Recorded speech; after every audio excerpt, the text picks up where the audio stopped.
Me alegra mucho volver a darles la bienvenida a este tiempo que pasamos juntos estudiando el Evangelio de Marcos.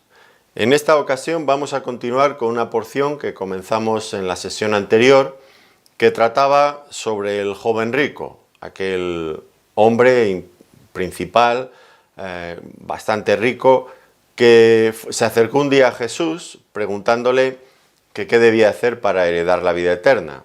Y el Señor, recordarán ustedes el pasaje, pues viendo que las riquezas eran un auténtico problema para este joven, le dijo aquello tan fuerte, tan radical: anda, vende todo lo que tienes y dáselo a los pobres, y ven, sígueme tomando tu cruz, y tendrás tesoros en el cielo. A lo cual el joven respondió abandonando a Jesús y yéndose triste. Y esto es lo último que nosotros vimos de ese pasaje. Lo tenemos todavía presente en la retina de nuestros ojos. Casi podemos ver cómo aquel joven se alejaba, triste, sí, con sus riquezas, pero triste, porque realmente había perdido el verdadero tesoro que le podría guardar en el cielo si se hubiera quedado con el Señor. Pero él no quería perder aquellas riquezas.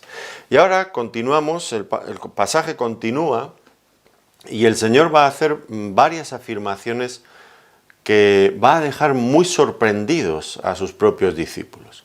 Vamos a leerlo y luego tendremos algunas consideraciones en él.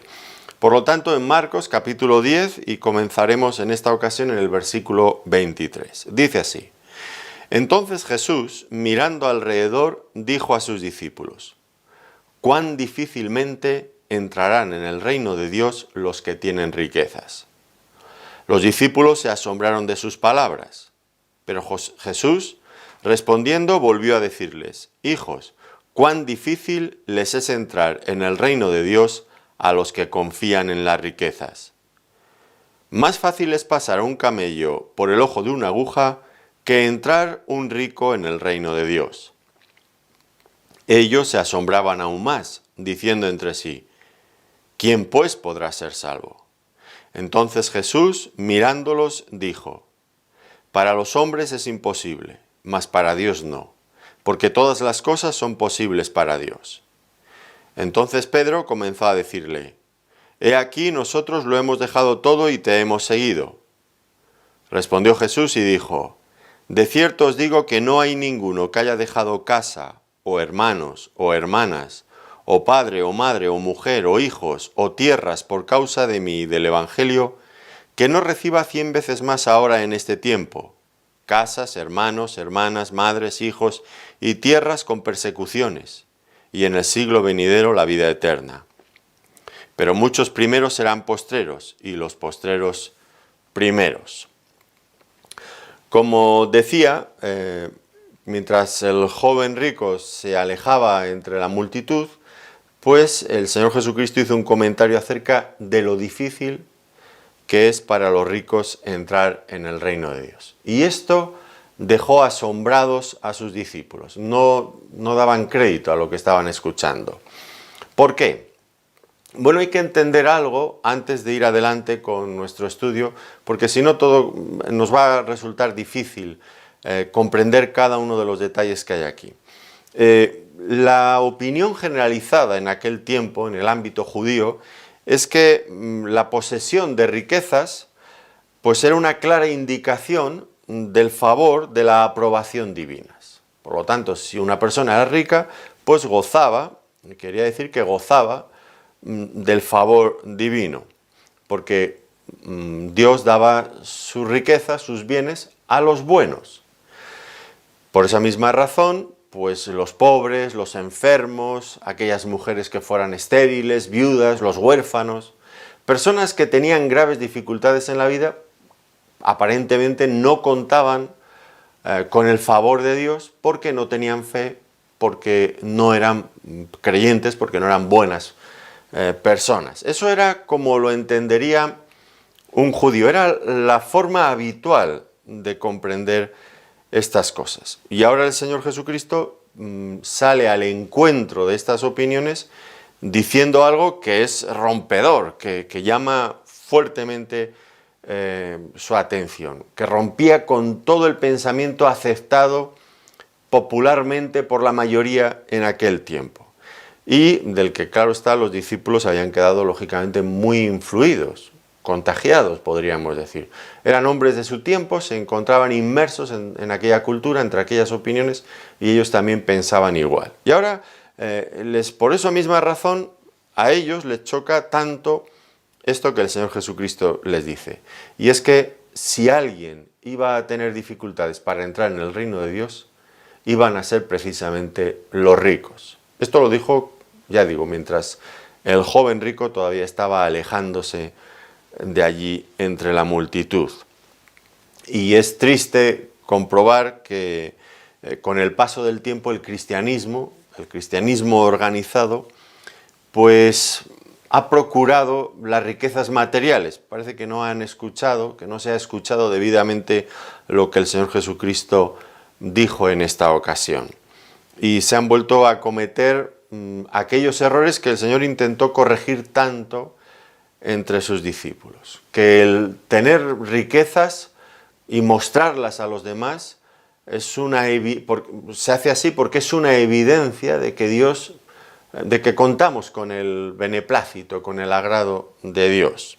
Y ya digo, esto se ha hecho en el cristianismo por muchos siglos. Ha sido algo a veces ostentoso. Creo que hace un par de años estábamos visitando mi mujer y yo Roma, en Italia, con unos hermanos, y nos llevaron a ver pues el Vaticano y aquella iglesia enorme. Luego también estuvimos en el Museo del Vaticano. La cantidad de riquezas de ostentación en aquel museo, y solamente había unas pocas piezas de lo que tienen guardado para exhibirlo. Tanta riqueza. Y uno se pregunta qué tiene que ver eso con el cristianismo, con la vida que el Señor Jesucristo llevó, con la vida y la experiencia de los apóstoles, como ahora dentro de un momento vamos a ir viendo.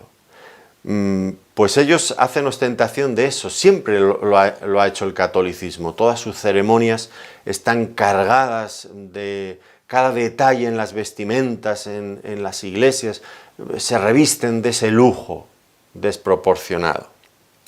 Yo estaba pensando mientras veía todo aquello, bueno, por un lado, ¿qué tiene que ver eso con la vida del Señor Jesucristo y de sus apóstoles? Pero por otro lado, había cientos, miles de turistas allí. Muchos de ellos venían de países donde el cristianismo prácticamente no se conoce, o no son religiones que han tenido un arraigo durante tantos siglos. Había allí, por ejemplo, muchos turistas chinos, que yo sé que en China hay una iglesia fuerte, sin duda, pero muchos no conocen apenas del cristianismo. Y yo les veía allí tomando fotos a unas cosas, a otras, porque todo les sorprendía. Y yo pensaba, ¿qué conclusión, qué idea estarán llevándose estas personas de lo que es el cristianismo? Si lo que están viendo es todo esto, ¿qué pensarán que es el cristianismo? Pues pienso que no tiene nada que ver con la impresión que sacarían si leyeran la Biblia. Pero no hay rubor alguno en hacer alarde de toda esa ostentación, porque en cierto sentido se sigue creyendo que el tener todo eso forma parte de haber alcanzado el favor divino. Pero no culpemos, si es que estamos culpando al catolicismo únicamente, porque dentro del cristianismo evangélico hay una fuerte corriente que defiende los mismos valores, que defiende los mismos principios. Es conocido como la teología de la prosperidad, el evangelio de la prosperidad, la palabra de fe, confiésalo y recíbelo. Todo se basa igualmente en el mismo concepto. Que aquellos que cuentan con el favor de Dios, Dios los prospera, los enriquece. Y esto es una enseñanza bastante común de muchos famosos telepredicadores que aparecen en la televisión y en los medios. Ahora, no debemos de olvidarnos que quien promete los reinos de este mundo, esos reinos materiales, no fue el Señor Jesucristo, sino fue precisamente Satanás. Recuerdan en la tentación en el desierto, allí aparece en Mateo en el capítulo 4, los versículos 8 y 9. Fue el diablo el que promete todo eso. Pero Cristo, el Señor Jesucristo, nunca predicó que aquellos que creyeran en Él tendrían en este mundo una vida llena de prosperidad material, de éxito, de aceptación social, libres de problemas, de sufrimiento, de enfermedades, de persecuciones, de odio. Nunca el Señor Jesucristo predicó eso. Hoy lo vamos a ver aquí, entre otras cosas. Veremos también este asunto. Pero ya digo, es frecuente dentro del campo evangélico hoy, especialmente en algunos países, este evangelio de la prosperidad, que se basa en este hecho que el Señor Jesucristo intentó corregir aquí.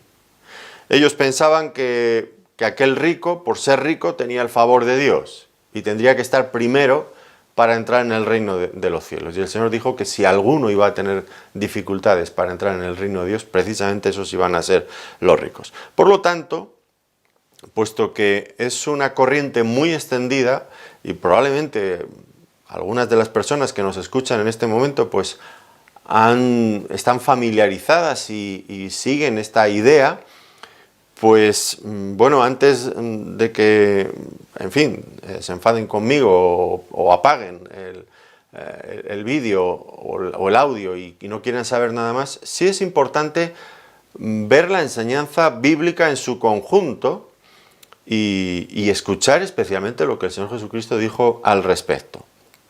Y debemos de vigilar bien estas cuestiones. No vaya a ser que realmente no surjan, esta enseñanza no provenga de la palabra de Dios, sino provenga del mundo que se ha introducido dentro de la Iglesia. Y no sería de extrañar, porque si bien es cierto que este Evangelio de la Prosperidad tiene mucho éxito en ciertos ámbitos, pues no es de extrañar porque vivimos en un mundo, en medio de una sociedad donde la riqueza y el éxito son idolatrados. Entonces un evangelio que promueva ese tipo de mensaje, por supuesto va a tener buena aceptación entre la gente, porque es una cosa que goza de prestigio dentro del mundo. Sus predicadores, los predicadores del Evangelio de la Prosperidad, pues ellos dicen cosas como que la pobreza es del diablo y Dios quiere que todos los cristianos sean prósperos. La pobreza es un espíritu maligno del que Dios nos va a librar. Bueno, pues eso suena muy bien en un mundo, ya digo, como este, donde se idolatra la prosperidad, el bienestar. Y claro, también es fácilmente aceptado porque el camino propuesto para el éxito es relativamente fácil. En la mayoría de las ocasiones en las que estos telepredicadores de la prosperidad hablan, pues insisten demasiado, muchísimo, insisten especialmente en el hecho de ofrendar. Invitan una y otra vez a depositar generosas ofrendas para apoyar los ministerios que son promovidos por estos predicadores famosos. Ellos le dirán una y otra vez: envíenos una ofrenda para que la bendición de Dios sea puesta en acción. Cuanto más generosa sea su ofrenda, mayor será la bendición de Dios para su vida. Y si la promesa de prosperidad usted ofrenda pero no se cumple, pues no pida que le devuelvan el dinero ni les pida cuentas, porque lo que le van a decir es que usted no ha tenido la fe adecuada, la fe suficiente para recibir la bendición. Esto es lo que le van a decir. Y estos ministerios a veces yo a veces siento vergüenza ajena. A veces lo escuchas en la radio, lo ves en programas, en televisión, en vídeos, en canales de YouTube. Esta insistencia: ya vamos por tanto dinero, vamos a seguir, ánimo, la bendición está en la puerta, ofrende y será para usted. Y una y otra vez esta cuestión, todo girando en torno a lo material. Y la vida de esos telepredicadores, pues muchas veces hacen ostentación de esto, porque al fin y al cabo ellos creen, como hemos visto aquí, que el tener riquezas es una demostración de que cuentan con el favor divino. Así que no se avergüenzan de mostrar al mundo pues, que conducen los mejores coches, que tienen casas que cuestan a veces hasta varios millones de euros o de dólares, que viajan en jets privados, en aviones privados, con todo lujo, que se alojan en las mejores habitaciones en los hoteles. Bueno, pues les gusta vivir de una forma ostentosa porque eso sería una demostración del favor de Dios. Demuestran así que son realmente muy espirituales y muy bendecidos por Dios.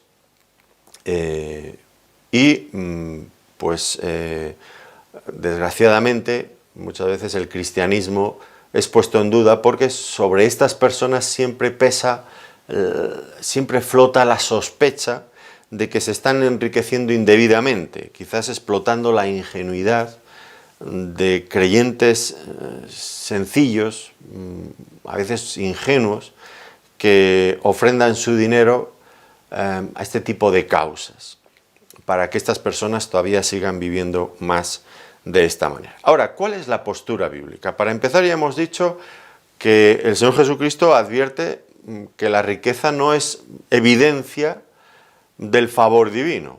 Este joven era rico y se fue, rechazó al Señor. Y los discípulos estaban sorprendidos por lo que el Señor Jesucristo estaba diciendo. Bueno, pues, ¿cuál es la postura bíblica? En primer lugar, por mucho que este Evangelio de la Prosperidad se revista de espiritualidad, lo que hacen, su mensaje es crudo, potencia básicamente el materialismo. Esa debe ser la meta del creyente, tener muchos bienes en este mundo, alejándoles muchas veces de los verdaderos valores espirituales a los que el Señor nos ha prometido y en los que consiste nuestra esperanza de gloria eterna. Y desde luego Dios quiere bendecir nuestras vidas, esto está fuera de toda duda. Pero lo que nos llama mucho la atención es el énfasis de este Evangelio siempre en bendiciones materiales. Recuerdan ustedes lo que el apóstol Pablo decía, que Dios nos ha bendecido con toda bendición espiritual. Son bendiciones espirituales, mayormente, no exclusivamente, pero mayormente. Luego hablaremos de bendiciones materiales, pero mayormente bendiciones espirituales las que Dios nos ha prometido. Y el Señor Jesucristo hizo una advertencia hablando acerca de la avaricia, del deseo de tener más. El Señor dijo una cosa notable, dice, la vida del hombre no consiste en la abundancia de los bienes que posee. Lo pueden encontrar en Lucas 12:15. Esta cuestión de las riquezas, pues no hay este énfasis en la Escritura, por las riquezas materiales no hay este énfasis en la Escritura que promueve el Evangelio de la Prosperidad. Y tampoco está el hecho de que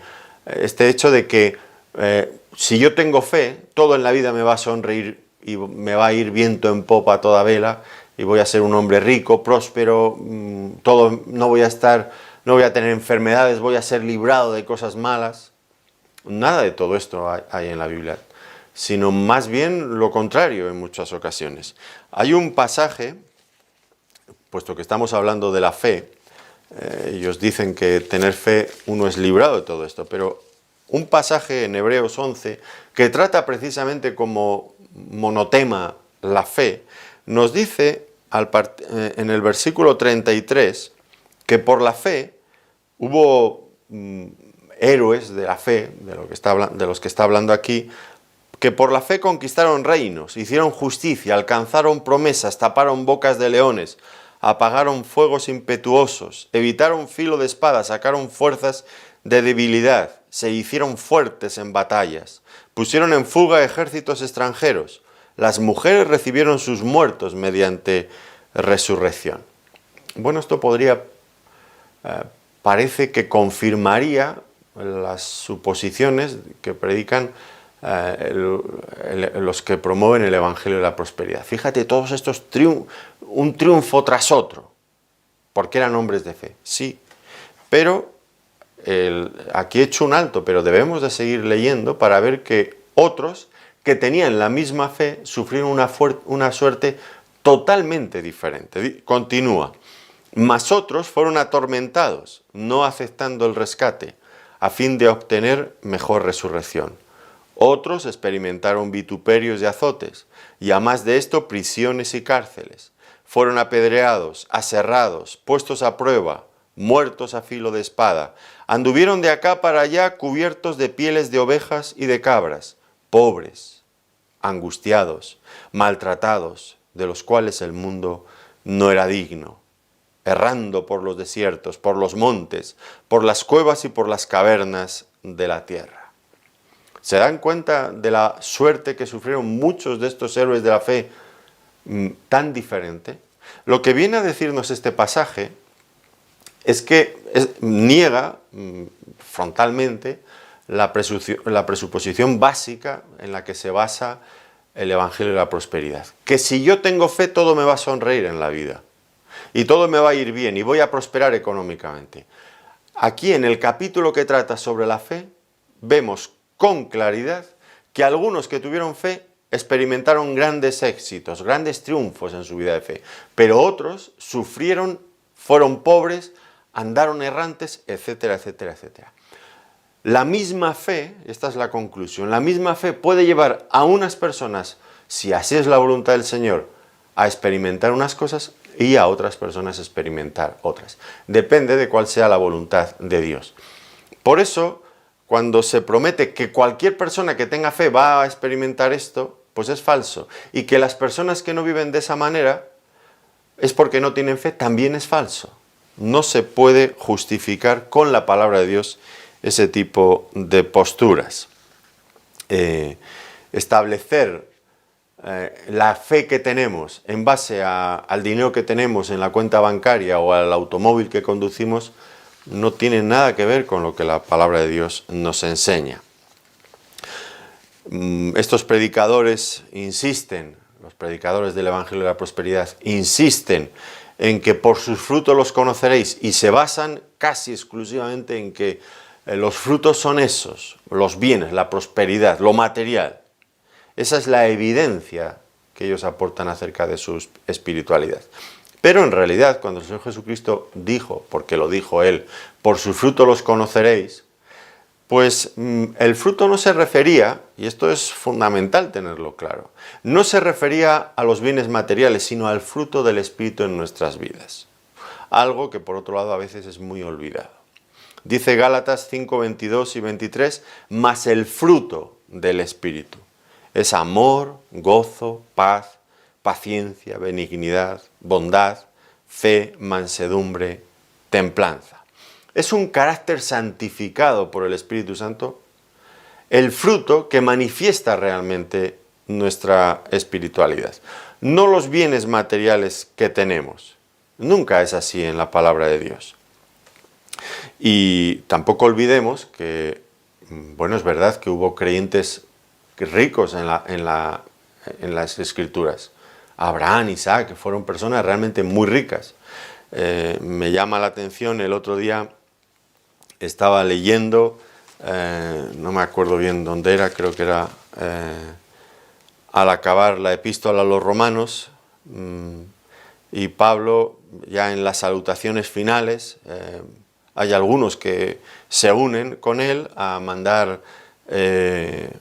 saludos. Y dice en Romanos 16, 22, yo Tercio, que escribí la epístola, os saludo en el Señor. Os saluda Gayo, hospedador mío y de toda la iglesia. Os saluda Erasto, tesorero de la ciudad, y el hermano Cuarto. Uno puede leer estos versículos con mucha rapidez, pero si uno para un poquito, se detiene, pues aparecen dos hermanos, Tercio y Cuarto. En otras ocasiones aparece también Segundo. ¿Por qué? ¿Por qué eran estos nombres? Segundo, Tercio, Cuarto, pues eran nombres de esclavos. Primero, segundo, tercero, cuarto, quinto, sexto. no les llamaban por su nombre, les ponían nombre, bueno, les ponían por nombre el número en el que habían llegado. Tú eres el tercero, el cuarto, el quinto esclavo que tengo. Y aquí tenemos a estos dos, tercio y cuarto, dos esclavos, y al mismo, probablemente, o al menos en algún momento de sus vidas, y al mismo tiempo Gayo, hospedador mío de toda la iglesia, y Erasto, tesorero de la ciudad. Hombres que se presupone que eran personas pudientes. En dos versículos encontramos dos personas de ricos y dos personas esclavos, otra condición totalmente diferente. Claro que en la Biblia hay personas ricas y personas pobres, y ambos tienen fe. Esto es en lo que estamos insistiendo, porque es lo que el Señor Jesucristo está enseñándonos aquí. Que la riqueza no es evidencia de espiritualidad, ni mucho menos. Ahora, cuando Dios daba riquezas a las personas, a los creyentes, que hay veces que las daba, como acabamos de ver, no es para nuestra propia comodidad y satisfacción y olvidarnos de los demás. Acabamos de ver de Gayo, que era hospedador mío y de toda la iglesia. Dios da riquezas a las personas, a su pueblo, para que puedan compartirlas también con otros. ¿Recuerdan ustedes el caso de la historia que contó el Señor Jesucristo? De aquel rico que terminó sus días en el infierno porque no tuvo cuidado de aquel mendigo que estaba a su puerta rogándole cada día. Y esto es una advertencia muy seria para aquellos que creen que Dios aprueba una vida de ostentación y de lujo, mientras millones de personas pues pasan hambre y tienen necesidades básicas y mueren por ello. Esa actitud tan insolidaria nada tiene que ver con lo que el Señor Jesucristo predicó, vivió, ni tampoco los cristianos de los que tenemos constancia en la palabra de Dios. Además, ese evangelio de la prosperidad es sospechoso también porque parece que lo que promueve es una relación mercantilista con Dios. Yo te doy tanto porque tú me lo vas a devolver multiplicado, como si estuviéramos haciendo negocios con Dios. Y esto es algo que suena tan mal, tan feo, pero que parece que es en lo que se basa realmente ese tipo de evangelio. Afuera queda excluido, como si no fuera tan importante, la relación personal con Dios y con nuestro prójimo. Y esto, de ser así, realmente es muy triste, evidentemente. Y luego la insistencia en apoyar fundamentalmente los ministerios de esos telepredicadores. La bendición va a venir, la prosperidad va a llegar si la persona ofrenda para esos ministerios. Y uno se pregunta, ¿y Dios no puede bendecir también las ofrendas dentro de la propia iglesia local, que seguramente tiene también grandes necesidades? Bueno, pues todo esto hay que preguntárselo seriamente. Me estoy deteniendo en todas estas cosas porque, pues son una aplicación contraria del principio expuesto aquí por el Señor Jesucristo, pero que además pues goza de mucha popularidad en amplios sectores del cristianismo en la actualidad. Ahora, ¿cuál fue el ejemplo de Cristo? Ya lo he mencionado varias veces, he hecho referencia a ello. ¿Cuál fue el ejemplo de nuestro Señor Jesucristo? Si ser rico implica fe y ser pobre implica la falta de fe, ¿qué diríamos del Señor Jesucristo? Bueno, creo que está fuera de toda duda que el Señor Jesucristo era un hombre, el Hijo del Hombre, el Hijo de Dios también, por supuesto, que contaba con el beneplácito del Padre. El Padre dijo, este es mi Hijo amado en el cual tengo toda mi complacencia. No había duda de esto. Ahora, ¿era rico el Señor Jesucristo? Pues cuando Él nació, sus padres, José y María, su padre adoptivo, lo llevó al templo para presentar las ofrendas estipuladas por la ley en Levítico. Y había distintas opciones, había distintas posibilidades dependiendo de la economía, de la situación económica de la persona que iba a ofrecer. Y ellos ofrecieron dos tórtolas, que era la ofrenda más destinada a las personas más pobres. Porque el Señor Jesucristo nació en una familia pobre. Y no vamos a dudar tampoco de la fe de José o de la fe de María. No eran pobres porque no tuvieran fe. ni muchísimo menos. ¿Y qué decir del ministerio del Señor Jesucristo? En una ocasión le dijo a uno que le quería seguir: las zorras tienen guaridas y las aves de los cielos nidos, mas el Hijo del Hombre no tiene donde recostar su cabeza. En Lucas 9:58. Y le vemos también al Señor que predicaba desde una barca una barca prestada. Entró en Jerusalén aquel día de la entrada triunfal en un borriquillo, en un asno, en un borriquillo prestado. También le vimos cenando aquella noche con sus discípulos en un aposento prestado, en el aposento alto. Y finalmente fue sepultado en una tumba prestada también. Se hizo pobre. Vivió en este mundo como pobre. Pues indudablemente el estilo de vida de nuestro Señor Jesucristo no apoya en nada la vida de ostentación que llevan muchos de estos famosos telepredicadores. No tiene nada que ver. Que no le llamen el Evangelio de Jesucristo, porque el Señor Jesucristo no vivió como ellos viven, ni nada parecido. Tampoco fue el ejemplo de los primeros cristianos. Ellos sufrieron en muchos casos mucha pobreza y muchas dificultades.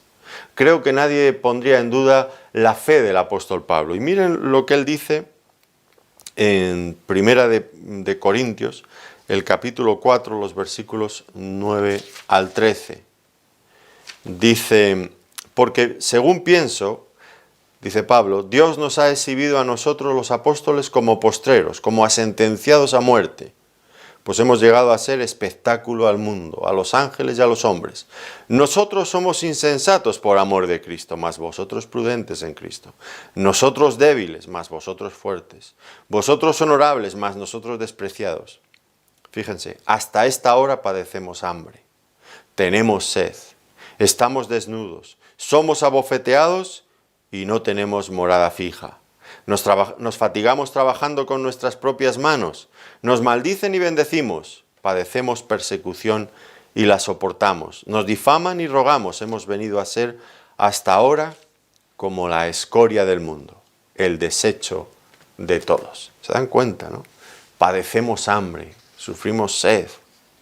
Y en otra ocasión dice que el apóstol Pablo en Filipenses, en el capítulo 4, 11 y 12, allí ese pasaje tan famoso que dice: todo lo puedo en Cristo que me fortalece, sí, pero hay que ver en qué contexto lo dice, y está hablando de su situación, momentos en los que muchas veces pasaba él y su equipo de colaboradores pasaban dificultades también económicas.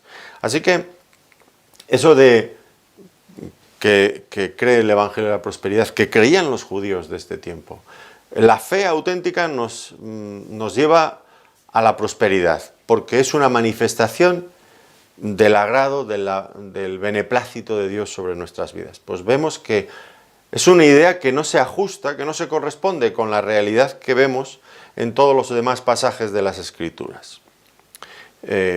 Hombres de fe que sí que pasaron por penurias y por dificultades muy grandes. Ahora el Señor les dice: por lo tanto, cuán difícilmente entrarán en el reino de Dios los que tienen riquezas. Esto lo dijo cuando aquel joven rico se iba. Otra persona que se separaba del Señor, camino rumbo a la condenación. Qué triste, qué triste. Y tal vez nosotros nos preguntamos: bueno, ¿y no habría habido alguna forma de retenerlo? Y los más críticos hasta puede ser que acusen o que cuestionen la actitud del Señor Jesucristo. ¿Por qué fue tan radical con él? ¿Por qué le dijo que vendiera todo y se lo diera a los pobres? ¿No podría haber rebajado un poco las demandas del Evangelio? Para que se hubiera quedado. Al fin y al cabo, podría pensar alguien, tampoco nos habría venido mal que se hubiera quedado allí. Un joven rico pues, siempre tiene fondos que necesitamos para adelantar la obra de Dios, el reino de Dios, pues siempre andamos con dificultades financieras. ¿Por qué ser tan duro, tan radical? Bueno, ya lo dijimos el otro día, en la sesión previa. El Evangelio del Señor Jesucristo es radical. Y Dios no acepta un corazón dividido, no acepta lealtades a medias. Y quiere que rompamos radicalmente con todo aquello que nos pueda apartar de Él, del Evangelio, de estar completamente entregados a la causa del Evangelio.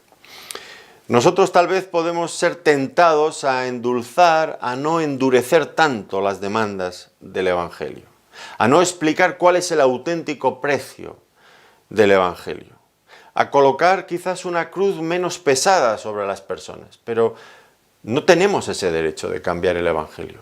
El Señor Jesucristo lo explicó con toda claridad. Es verdad, era muy radical, pero nosotros no tenemos la opción de cambiarlo con la finalidad de que al pecador le resulte más fácil, más llevadero. No. El Señor Jesucristo dio su vida entera en la cruz. El Señor Jesucristo se encarnó, se hizo hombre siendo Dios, abandonó todas sus riquezas, tomó una decisión totalmente radical, hacerse hombre, humillarse como siervo, morir en una cruz. ¿Para qué? Pues lo hizo para que nosotros le siguiéramos de una forma también comprometida, radical. Si Él hizo todo eso por nosotros, ¿cómo podemos nosotros rebajar las demandas del Evangelio? El Evangelio es lo que es y no podemos cambiarlo. Ahora, a estos discípulos les pareció muy fuerte, como estamos diciendo, esta afirmación que el Señor Jesucristo hizo. Cuán difícilmente entrarán en el reino de Dios los que tienen riquezas. Porque contrariamente a lo que ellos pensaban, que aquel rico estaba en la primera línea para entrar en el reino de Dios, pues lo que descubrieron es que precisamente sus riquezas eran un impedimento para alcanzar la vida eterna. Porque las riquezas tienen muchos peligros. Como he dicho, este mundo sueña las personas sueñan con tener riquezas, por demostrar a los demás su éxito, por sobresalir sobre otras personas. Esto en Estados Unidos habla del gran sueño americano, que consiste básicamente en eso, surgir de la nada y llegar a tener algo ser alguien, le llaman así, el gran sueño americano, que para muchas personas que persiguen y que han perseguido el gran sueño americano ha llegado a convertirse en una auténtica pesadilla. Y desde luego los valores que promueve el gran sueño americano no son cristianos, son mundanos. Pero bueno, esto sería para hablarlo en otro momento. El Señor Jesucristo lo que habló aquí es de los peligros de las riquezas, porque las riquezas tienen peligros. Dice que los ricos entrarán difícilmente en el reino de Dios. Las riquezas, el peligro de las riquezas, algo sobre lo que tendrían que reflexionar también los que promueven ese evangelio del que habla, o el evangelio de la prosperidad. ¿Por qué? ¿Por qué es peligroso? ¿Por qué son peligrosas? ¿Qué tienen de peligro las riquezas? Bueno, tienden a hacer que el corazón del hombre se apegue a las cosas de este mundo. Proporcionan también una falsa sensación de poder, de autoridad, de seguridad, que hacen que fácilmente la persona se vuelva arrogante, orgullosa, satisfecha de sí misma. El Señor Jesucristo, cuando hablaba en la parábola del sembrador, habló de las riquezas como el engaño de las riquezas. Dan una sensación engañosa de seguridad que es falsa, que no existe realmente. Y es falsa porque el que tiene esas riquezas no se acaba de dar cuenta de lo efímeras que son. Pasan. Por otro lado, la persona que es rica se centra finalmente en lo material y llega a perder de vista lo que es realmente importante. Una relación personal con Dios, con nuestro prójimo también. Y las riquezas también nos esclavizan. Uno se acostumbra a la buena vida y ya no quiere hacer sacrificios, no quiere pensar en algo que no sea eso. Al final, pues ese tipo de vida nos esclaviza, casi que nos impide renunciar a ello para hacer otro tipo de cosas que deberíamos tal vez hacer. Bueno, pues las riquezas suponen una tentación realmente muy grande. Alguien ha dicho que de cada 100 personas que son capaces de sobrevivir en la pobreza y en las dificultades, solamente hay una persona que es capaz de soportar vivir fielmente en la prosperidad, en las riquezas. Y es verdad, ¿cuántos creyentes hemos conocido que mientras han pasado situaciones difíciles en la vida, de penurias, de pobreza, de dificultades económicas, han sido fieles al Señor? Y sin embargo, en algún momento de sus vidas ha cambiado la situación, han empezado a prosperar y hasta han llegado a olvidarse de su fe, cuando han tenido pues prosperidad material. Han querido disfrutar de eso y se han olvidado incluso de su fe. Y las riquezas, pues contrariamente a lo que pensaban allí, no ayudan a alcanzar la salvación. Más bien, como estamos viendo, se pueden convertir en un obstáculo. Y esto puede ocurrir fácilmente. El rico, la persona rica, tiene esa tendencia a sentirse superior. Y en la entrada a la salvación, pues uno tiene que reconocer lo que somos pecadores, que somos culpables, tenemos que vernos como desgraciados, como personas malas. Y el rico quiere sentirse superior. Y en la puerta de entrada a la salvación, todos estamos al mismo nivel. No hay hombres que estén por encima. Y el rico, tanto como el pobre, se juntan en esa parte del camino para reconocer que ambos están igualmente necesitados de Dios y que nada de lo que tienen o nada de lo que hayan podido hacer o hagan les puede hacer ganar puntos y acercar a la salvación.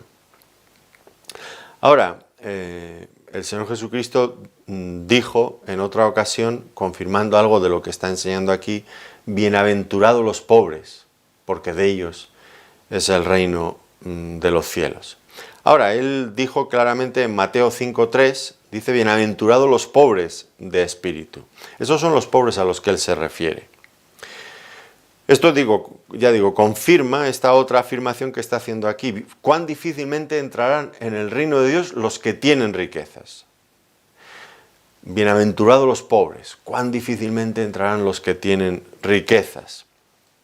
Hay que dejar claro que los pobres aquí no eran los indigentes, no eran los que no tenían recursos financieros para nada, sino los que sufrían algún tipo de opresión social, víctimas tal vez de injusticias, pobres en términos espirituales, personas humildes, personas que reconocen sus necesidades, personas que aun buscando la salvación se dan cuenta de que no son merecedoras de ninguna manera de ella. Esos son los pobres que son bienaventurados. En cambio, pues los ricos son los que confían en que tienen algo que aportar, y eso es un engaño. Es verdad, en sí mismo no hay ninguna virtud en ser pobre, desde luego que no, y Dios no desea que nadie sea pobre. Dios ha creado suficiente riqueza en este mundo para que todas las personas podamos vivir perfectamente, maravillosamente. Es la maldad del ser humano, que algunos nunca se cansan de tener y de poseer más y más. Los ricos siempre quieren ganar más, yo no sé para qué. Podrían vivir 10.000 vidas más algunos multimillonarios y todavía seguirían teniendo una fortuna asombrosa, pero es así. No hay ninguna virtud en ser pobre, pero sí que la hay en ser pobre espiritual, en reconocer esta dependencia que tenemos de Dios, porque por nosotros mismos no nos podemos valer. Tampoco hay ningún pecado en ser rico, igual que no hay ninguna virtud en ser pobre. No hay ningún pecado en ser rico. Podría parecer que, tal como el Señor hablaba, o como yo estoy predicando ahora, pues estoy promoviendo la pobreza material. Tampoco es esta la cuestión. Y tampoco estamos diciendo que el ser rico sea una desgracia. Tampoco estamos diciendo esto. Pero estamos advirtiendo de los peligros, de las dificultades que pueden acarrear las riquezas, y especialmente, como el Señor Jesucristo va a enseñarnos aquí, la confianza, la persona que pone su confianza en las riquezas. En 1 Timoteo 6:17 dice el apóstol Pablo: a los ricos de este siglo manda que no sean altivos, ni pongan la esperanza en las riquezas. las cuales son inciertas, sino en el Dios vivo, que nos da todas las cosas en abundancia para que las disfrutemos. Como ven, no hay un problema en ser rico, pero sí en poner la confianza en las riquezas.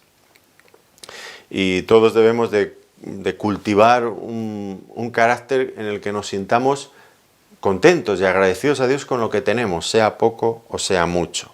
Como dice el apóstol Pablo en Filipenses 4, 11 y 12, he aprendido a contentarme cualquiera que sea mi situación. Sé vivir humildemente y sé tener abundancia. En todo y por todo estoy enseñado, así para estar saciado como para tener hambre, y así para tener abundancia como para padecer necesidad. Porque Pablo había pasado por experiencias de ambos tipos. En 1 Timoteo, de nuevo, en el capítulo 6, versículos 7 al 9, dice, porque nada hemos traído a este mundo, y sin duda nada podremos sacar, así que, teniendo sustento y abrigo, estemos contentos con esto. Porque los que quieren enriquecerse caen en tentación y lazo, y en muchas codicias necias y dañosas, que hunden a los hombres en destrucción y perdición, porque raíz de todos los males es el amor al dinero, el cual, codiciando algunos, se extraviaron de la fe y fueron traspasados de muchos dolores. ¿Qué verdad más grande es esto? Los que quieren enriquecerse caen en muchas codicias necias y dañosas que hunden a los hombres en destrucción. Como saben ustedes, aquí en España, hace unos 16, 17 años, empezaron a venir muchas personas de otras partes del mundo, de Latinoamérica vinieron muchas personas. En muchos casos, déjenme que lo hable así con tanta crudeza, en muchos casos simplemente buscaban mejorar su nivel de vida, ganar dinero. También es cierto que en muchas ocasiones huían de situaciones difíciles y hoy día sigue ocurriendo esto. Personas que vienen a España, refugiados a veces de conflictos, de situaciones políticas, de inestabilidad tremendas, tremendas. Yo no estoy hablando de este tipo de personas ahora, me refiero a personas que venían mucho tiempo atrás buscando ganar dinero y mejorar su nivel de vida. Yo recuerdo en nuestra congregación había bastantes personas de este tipo y a mí me costaba entenderlas. Para nosotros en España nunca habíamos recibido, siempre lo único que habíamos visto eran españoles, prácticamente no había extranjeros, nada que ver con lo que ocurre en este momento en España, donde hay millones de personas que han venido de otros lugares. Pero en aquel tiempo no conocíamos nada de todo esto y a mí me extrañaba mucho y intentaba entender todo ello. Hice 2 viajes a un país en Latinoamérica, a Bolivia, con cierta intención pastoral también. Había personas que habían dejado allí sus maridos, sus mujeres, sus hijos. Quería ver su cultura, conocer, bueno, acercarme un poco más a todas estas situaciones. Hablar con sus pastores, conocer sus iglesias, ver el contexto de donde venían y suplir de alguna forma, pues también, pues si podía ayudar en algo espiritualmente entre las personas, entre los familiares que habían quedado allí, hablarles del Evangelio también a aquellas personas. Y de verdad volví con el corazón roto. Esto sé que es verdad porque lo viví. Quizás otras experiencias de otros hayan sido diferentes, pero lo que yo viví fue esto. Yo vi cómo se destrozaron familias, cómo niños quedaron totalmente abandonados, cómo matrimonios se deshicieron. Muchas de esas personas que allí estaban integradas en sus iglesias locales, aquí se enfriaron por completo, se metieron en el mundo y volvieron a vicios que habían tenido antes de haberse convertido en sus países. De verdad, esto que dice aquí, los que quieren enriquecerse caen en tentaciones necias y dañosas que destruyen. ¡Qué gran verdad, qué gran verdad! Podría hablar mucho más de todo ello y con mucha tristeza, desde luego, pero es verdad, el querer enriquecerse es al final trae muchas tentaciones que muy pocas personas, bueno, es que eso es una tentación en sí mismo, que las personas no superan. Ahora, el texto que estamos estudiando nos dice, los discípulos se asombraron de sus palabras. ¿Por qué se asombraron? Bueno, porque como he dicho ya en varias ocasiones, pues ellos pensaban que la prosperidad económica era signo del favor de Dios. Y en cierto sentido, no vamos a quitar razón a todo esto, porque la Biblia lo dice. Es en pasajes en los que se basan los que predican el Evangelio de la Prosperidad, que están en la Biblia, que no los podemos negar. Y vamos a ellos. Ahora en Deuteronomio, capítulo 28, dice el versículo 1, acontecerá que si oyeres atentamente la voz de Jehová tu Dios para guardar y poner por obra todos sus mandamientos que yo te prescribo hoy, también Jehová tu Dios te exaltará sobre todas las naciones de la tierra.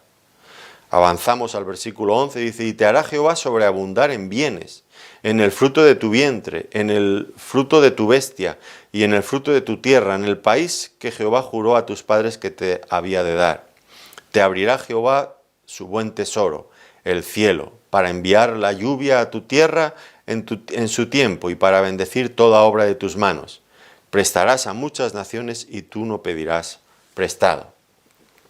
Bueno, evidentemente aquí hay una promesa de prosperidad material al pueblo de Israel en el Antiguo Testamento, sí, a condición de que guardaran la ley de Dios.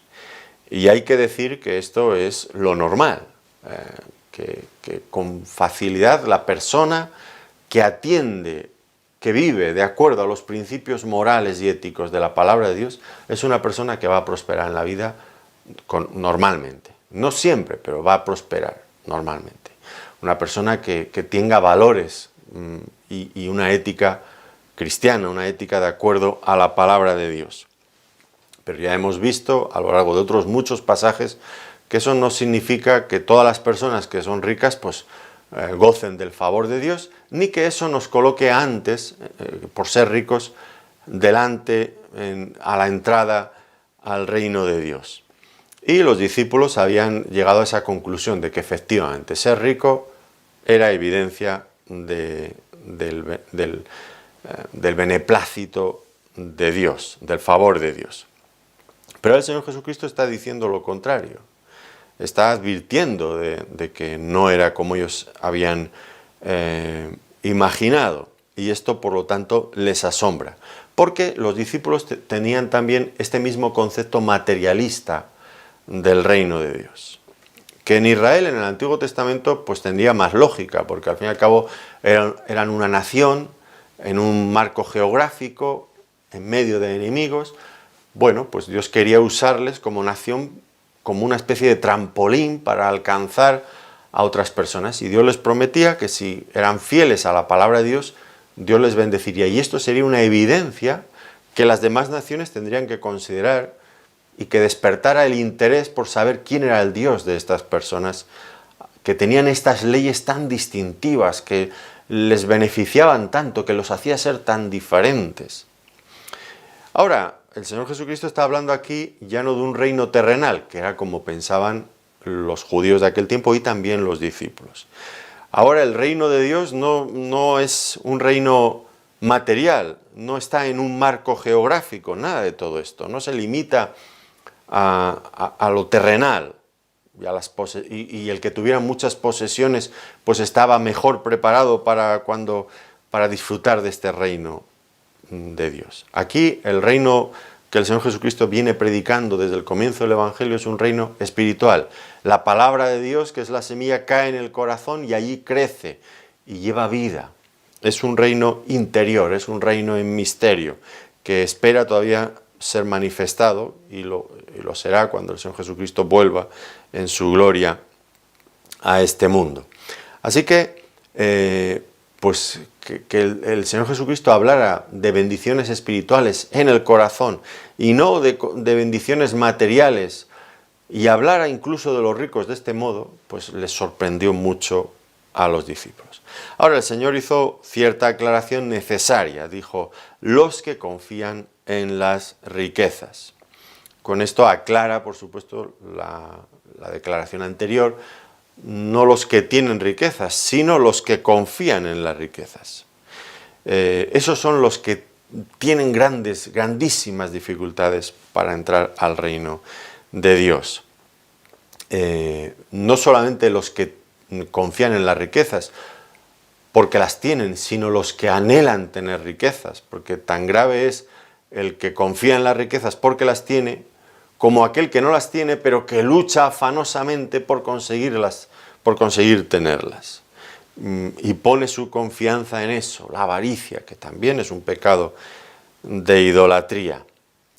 Hay personas que no tienen riquezas, pero que viven casi exclusivamente pensando en llegar a tenerlas, que tienen 2, 3 trabajos, que no paran nunca de trabajar, de acumular y acumular. Es una auténtica tragedia. Y dice el Señor los que confían en las riquezas, por eso que hemos explicado antes, por esta falsa sensación de seguridad que dan las riquezas. El rico cree que todo se puede comprar, que todo tiene un precio, que se pueden hacer con todo lo que quieran. Pero no es así cuando se trata de la salvación.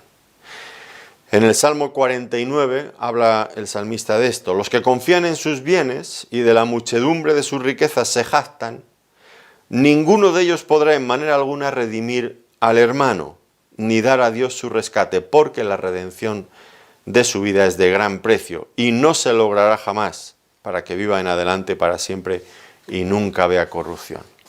El rico piensa que todo lo puede comprar, pero en la salvación no funcionan así las cosas. Y si tienen esa confianza en que la riqueza se lo puede proporcionar, van a quedar muy defraudados, muy desengañados finalmente. El Señor continúa, dice: más fácil es pasar un camello por el ojo de una aguja que un rico entrar en el reino de los cielos. Más fácil es pasar un camello por el ojo de una aguja. La verdad es que la imagen, la comparación que el Señor expresó aquí es grotesca, bueno, y precisamente ahí en lo inconcebible de esto, pues es donde está su fuerza, que llama mucho la atención. Un camello, un animal grande, pasando por el ojo, algo tan minúsculo como el ojo de una aguja. Bueno, algunos han intentado buscar fórmulas para explicar lo que el Señor Jesucristo quería decir aquí, pero lo que viene a expresar es algo muy sencillo, es que es un hecho imposible. Un camello no puede pasar por el ojo de una aguja, que es lo que intentaron, lo que luego más adelante explica. Es imposible, para los hombres es imposible. ¿Pero qué es exactamente lo que es imposible para los hombres? Bueno, en este contexto lo que indica es que es imposible que alguien que confía en las riquezas pueda llegar a salvarse, porque la salvación depende única y exclusivamente de Dios. Él es nuestro Salvador, es el que nos salva. Nosotros recibimos esa salvación por medio de la fe, pero la fe no es una obra que nosotros aportamos a la salvación. La fe no tiene nada de meritorio. La fe es simplemente el reconocimiento de nuestra total bancarrota espiritual, que no podemos hacer nada por nosotros mismos para salvarnos. Y eso es lo que es imposible para el hombre, que pueda salvarse confiando en lo que él tiene, en sus riquezas, en sus capacidades, en sus buenas obras. Es imposible para los hombres, pero es posible para Dios. Todos necesitamos ser salvados por Dios, y Dios nos salva. Si queremos, nos salva. Él está dispuesto a salvarnos siempre que lo deseemos y que se lo pidamos. Ahora dice Pedro: nosotros lo hemos dejado todo y te hemos seguido. Es Pedro que en este momento pues se siente en el deber o en la necesidad, o tiene el deseo de expresarle al Señor lo que él y sus compañeros habían hecho. Señor, nosotros lo hemos dejado todo por seguirte. Y era verdad. Pedro y su hermano Andrés habían dejado todo, habían dejado las barcas. Lo mismo hicieron Juan y Jacobo, hijos de Zebedeo, dejaron las barcas y a su padre y a los jornaleros. Leví, Mateo, había dejado su banco de tributos públicos y había seguido al Señor. Lo había dejado todo. Y ahora ellos habían hecho lo que aquel joven rico no había querido hacer. Ellos sí que lo habían dejado todo para seguir al Señor. Aquel joven no había querido dejar lo que tenía para seguir al Señor. Y ahora, ¿qué pretendía Pedro con todo esto? Bueno, pues parecía que estaba preguntando algo, pensando en qué iba a obtener él a cambio. Eso es lo que se desprende del pasaje tal como viene contado por Mateo. ¿Qué pues tendremos? Dice Pedro ahí en Mateo 19, 27. ¿Qué más tendremos? Esto es tan típico del apóstol Pedro que mezcla en una sola persona lo que también ocurre tantas veces en nosotros. A veces esta capacidad para penetrar espiritualmente en los asuntos y por otro lado, pues esa ambición carnal que le perdía. Es así, era así. Fue aprendiendo evidentemente con el tiempo, pero por el momento se parecía tanto a nosotros, ¿no es cierto? Y ahora el Señor Jesucristo dice, el que haya dejado todas estas cosas por causa de mí, del Evangelio, pues no habrá nadie que haya hecho todo esto que no reciba 100 veces más. Esto pone en evidencia la fidelidad de Dios. Dios es un Dios fiel que va a recompensar, que no va a olvidar en ningún momento cualquier servicio que nosotros hayamos hecho por el Señor. Pero es muy importante que tengamos cuidado. Acabamos de ver en Pedro que había cierta ambición carnal. ¿Qué tendremos? Bueno, es importante tener cuidado con la verdadera motivación que nos mueve cuando seguimos al Señor. Si es la ganancia de lo material o, por el contrario, el amor a Cristo y a su Evangelio. Esto es fundamental tenerlo claro. Hay veces que los predicadores enfatizan tanto la cuestión de hay que ofrendar porque vas a recibir mucho a cambio. Pues hay que tener cuidado si cuando ofrendamos por lo que esperamos recibir de Dios o porque realmente amamos al Señor. Esto se nota mucho en los que predican el Evangelio de la prosperidad. Les animan a ofrendar pensando en lo que van a recibir, no tanto en el amor al Señor. Fíjense, he copiado aquí lo que uno de ellos decía. La ley de la siembra y la siega le garantiza que cosechará mucho más de lo que sembró. No hay límite para la abundancia de Dios. Anoten una papeleta adjunta lo que necesita recibir de Dios.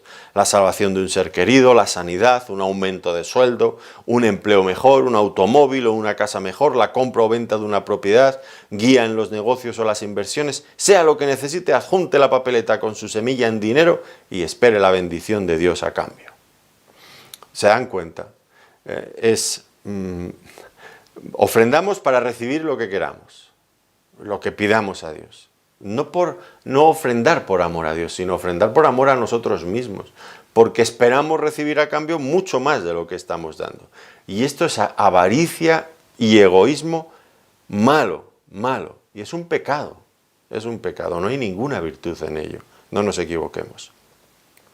Y démonos cuenta también de la condición que dijo el Señor Jesucristo, por causa de mí y de mi Evangelio. Digo que es importante porque si la finalidad o el destino final de nuestras ofrendas, de lo que dejamos, de lo que damos, pues es simplemente para que el telepredicador que vive muy bien tenga una casa mejor, compre otro automóvil más ostentoso todavía y se hospede, se aloje en los hoteles de lujo y come en los restaurantes también más exquisitos, pues evidentemente eso no es por causa de mí y del Evangelio, sino es para una causa que nada tiene que ver con lo que es el Señor Jesucristo y el Evangelio. Puede que haya personas muy sencillas que creen que ofrendando de ese modo, pues están sirviendo al Señor, pero por un lado tenemos que analizar nuestras motivaciones. Si ofrendamos porque esperamos recibir 100 veces más, es puro egoísmo y avaricia. Pero también debemos de ser sabios, como buenos administradores de Dios, ver dónde estamos ofrendando, porque igual y tenemos que analizar si realmente es por la causa de Cristo y de su Evangelio, porque puede que no tengan nada que ver como estoy diciendo, porque la causa del Evangelio no tiene nada que ver con que tal persona coma en restaurantes lujosos o se hospede en hoteles, en las suites más especiales. No tiene nada que ver con eso. Y el Señor dijo, reciba 100 veces más ahora en este tiempo. Bueno, el Señor dice que que tenemos que dejar cosas por seguirle.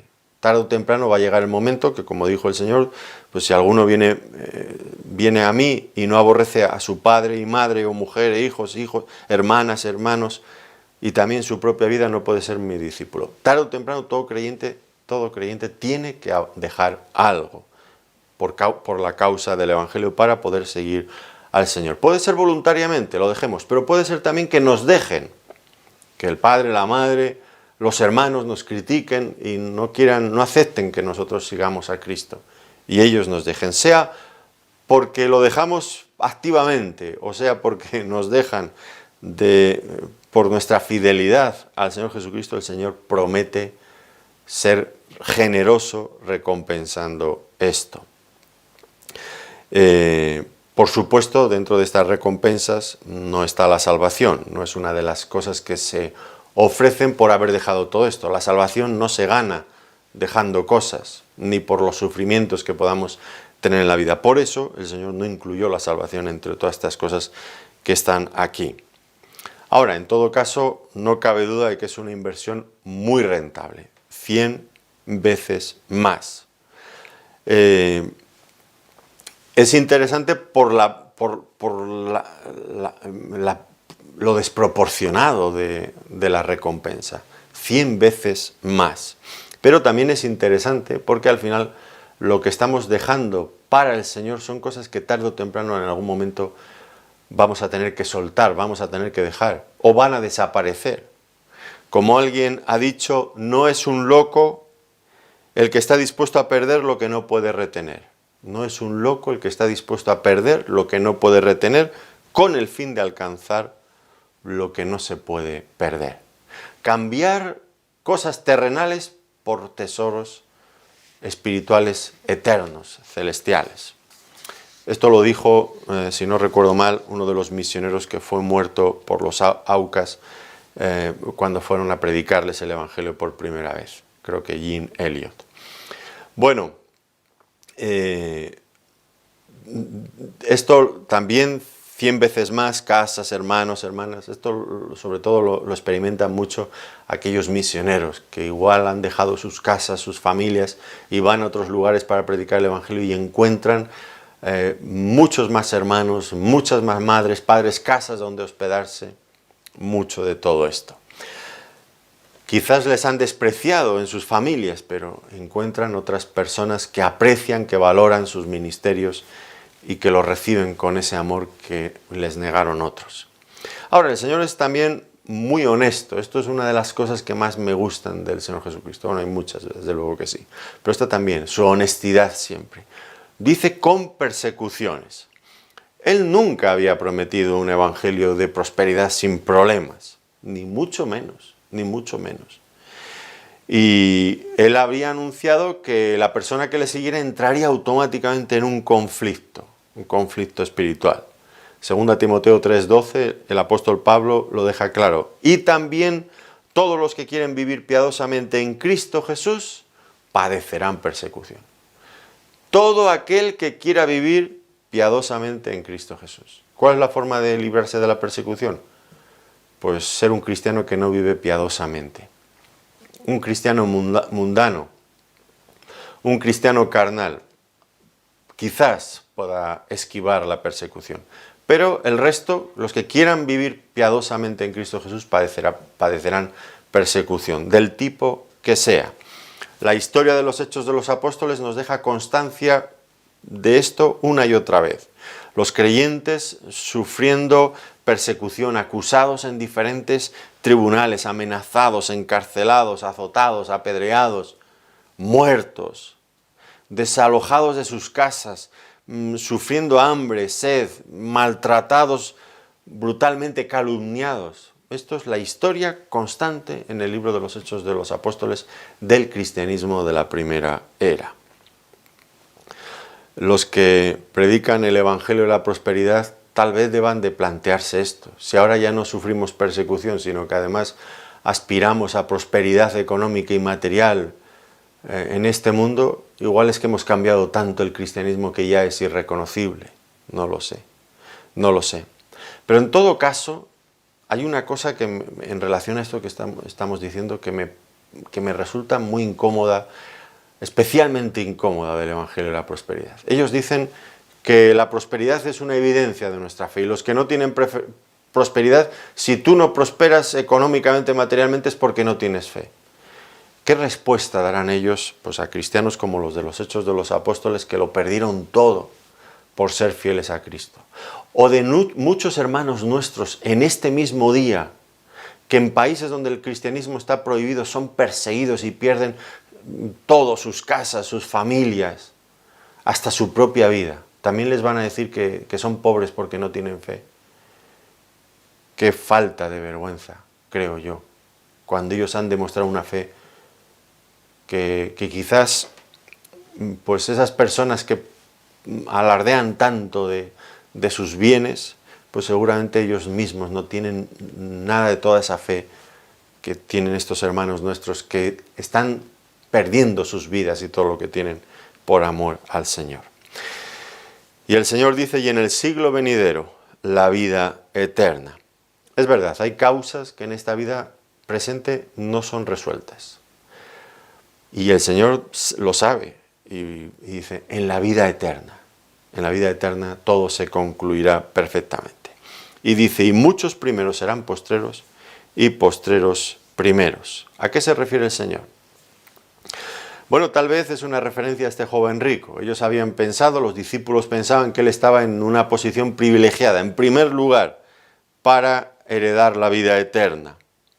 Y ahora descubrieron que su posición de riqueza no le colocaba en primer lugar, sino que era un grave inconveniente que le relegaba a las últimas posiciones. O quizás tendría que ver con lo que el apóstol Pedro acaba de decir. Señor, ¿y nosotros qué tendremos? Hemos dejado todo, ¿qué tendremos? Bueno, no somos nosotros los que tenemos que juzgar a unos y a otros. Quizás nosotros hacemos valoraciones muy positivas de lo que nosotros hemos dejado y esperamos que nos corresponde. Bueno, es el Señor el que va a dar a cada uno lo que crea Él bueno en su generosidad, darnos por su gracia. Que no nos hagamos ideas preconcebidas, que igual pensamos que hemos vivido, que hemos sido mucho mejor cristianos que otros, o hemos dejado más, hemos sacrificado más, y cuando lleguemos a la vida eterna descubramos que no era como nosotros habíamos imaginado. Muchos postreros serán primeros y primeros postreros. Va a haber grandes sorpresas, dice el Señor Jesucristo, va a haber grandes sorpresas en la vida eterna. La mejor forma de evitarlas es vivir de acuerdo a la palabra de Dios, tomando en consideración cada una de estas cosas que el Señor Jesucristo nos dijo. Es la única forma de no llevarnos sobresaltos ni sorpresas grandes cuando lleguemos allí. Las sorpresas vendrán por no haber escuchado lo que el Señor Jesucristo ha dicho. Tengamos cuidado, por lo tanto, con establecer dentro del reino de Dios principios que son del mundo. Cuidado con dar luz verde y dar carta blanca a cosas que son claramente mundanas, esa ambición por lo material, que es propia del mundo, que nosotros la metamos dentro de la iglesia y hagamos creer que es signo de espiritualidad. Cuidado con todo eso. Cuidado con la ambición por las riquezas, que no sea eso lo que nos mueve, sino el amor al Señor. Y como dijo Santiago a los ricos, que no pongan su confianza en las riquezas que son inciertas. Construyamos nuestra mentalidad cristiana en base a la palabra de Dios y no en base a cuestiones, a tendencias que se están introduciendo en las iglesias que a veces gozan de mucha popularidad, pero que no son bíblicas. Afiancémonos en la palabra de Dios y solamente en la palabra de Dios. Y veamos las cosas desde la perspectiva de Dios. Que Dios nos ayude a dejar a un lado, a ser capaces de dejar las influencias, tantas influencias que tenemos a nuestro alrededor, para confiar y tener una mente cristiana en base exclusivamente a la bendita palabra de Dios. Que Dios nos ayude a conseguirlo. Que Dios nos bendiga en este propósito. Gracias una vez más por su atención. Que Dios les bendiga ricamente.